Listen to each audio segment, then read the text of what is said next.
My name is Zachary Nolan. I will be teaching on a microeconomic concept known as subsidies. I will talk about what subsidies are, the effects on the market for suppliers and consumers, and how these effects can be beneficial or destructive. I will end with an example of a current subsidy in place. Subsidies act like a reverse tax. It is essentially the government helping by cash incentives for producing more of a good or offsetting the final cost to consumers. The subsidies still need to be paid for externally by taxation, and therefore it doesn't matter who receives the subsidy.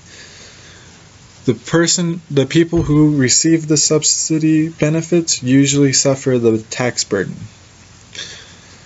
The price of the subsidy is always the price received by the sellers minus the price paid by the buyers.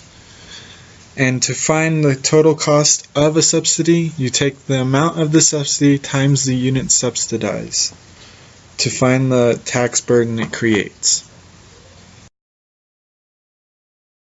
Who gets the government check will depend on the markets. If the producers receive it, the production cost will be lowered, increasing the supply while allowing a lower price. This shifts the supply curve to the right. The producers will receive the subsidy when demand is more elastic than supply.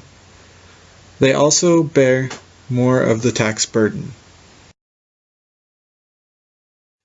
The consumers might be able to receive the subsidy benefits as well. For example, welfare, which helps supply basic needs, gives them a difference to buy goods at lower costs. The quantities demanded are changed by cash incentives, allowing more goods to be bought. This shifts the demand curve to the right. As supply becomes more elastic than demand, the consumers will bear more of the tax burden from the subsidies.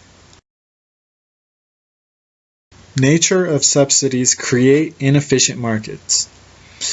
The overproduction of a good can have other external costs past taxation. The deadweight loss to society is the result of the inefficient market. Now I will show you a small picture of subsidies at work.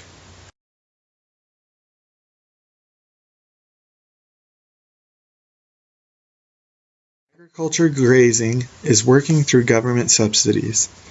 The market has producers able to supply land for grazing.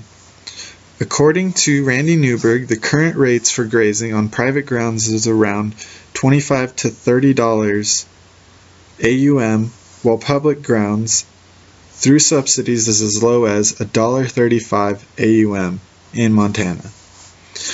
This creates a more elastic supply with these alternatives. Instead of private grazing, the lands being used are now public. This results in the subsidy being paid by the taxpayers, with most of the burden placed on the consumers.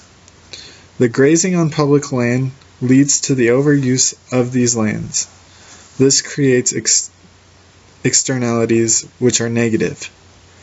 Randy Newberg, a host of On Your Own Adventures and an avid public hunter, can attest to the dangers it poses to agriculture and wildlife sustainability. Subsidies can also create positive externalities as well, so do not let the snippet of agriculture grazing scare you.